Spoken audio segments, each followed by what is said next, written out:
In the novelization of Return of the Jedi, there is a very interesting dialogue between the Emperor and Luke that was not included in the film. In today's video, we will go through that dialogue as well as the things that were on Luke's mind at the time, one of which also involved giving himself over to the dark side, and ultimately taking his father's place as the new Vader. Luke looked at his own hands. Free now, to reach out for the Emperor's throat, to crush his windpipe in an instant. Yet the Emperor seemed gentle. Had he not just let Luke free? But he was devious too, Luke knew. Do not be fooled by appearances, Ben had told him. The Emperor was unarmed. He could still strike. But wasn't aggression part of the dark side? Mustn't he avoid that at all costs? Or could he use darkness judiciously and then put it away? He stared at his free hands. He could have ended it all right there. Or could he? He had total freedom to choose what to do now, yet he could not choose choice. The double-edged sword. He could kill the Emperor, he could succumb to the Emperor's arguments. He could kill Vader, and then he could even become Vader. Again, this thought laughed at him like a broken clown, until he pushed it back into a black corner of his brain. The Emperor sat before him, smiling. The moment was convulsive with possibilities. The moment passed. He did nothing. "Tell me, young Skywalker," the Emperor said when he saw Luke's first struggle had taken its course. "Who has been involved in your training until now?" The smile was thin, open-mouthed, hollow. Luke was silent. He would reveal nothing.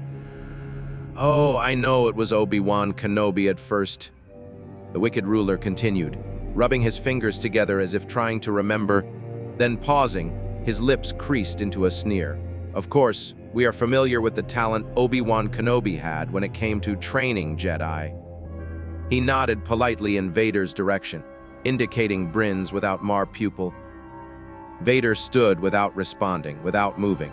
Luke tensed with fury at the Emperor's defamation of Ben, though, of course. To the Emperor it was praise. And he bridled even more, knowing the Emperor was so nearly right.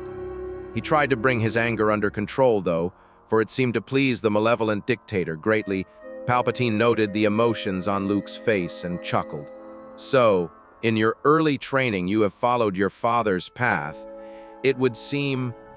But alas, Obi-Wan is now dead, I believe. His elder student, here, saw to that." Again, he made a hand motion toward Vader. "So tell me, young Skywalker, who continued your training?" That smile, again, like a knife. Luke held silent, struggling to regain his composure.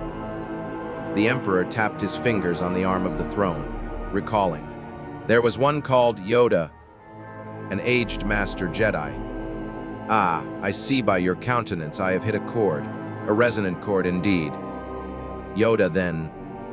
Luke flashed with anger at himself now, to have revealed so much unwillingly, unwittingly. Anger and self-doubt. He strove to calm himself to see all, to show nothing, only to be.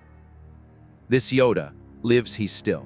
Luke focused on the emptiness of space beyond the window behind the Emperor's chair. The deep void, where nothing was. Nothing. He filled his mind with this black nothing, opaque, save for the occasional flickering of starlight that filtered through the ether. Ah, he lives not. Very good, young Skywalker. You almost hid this from me.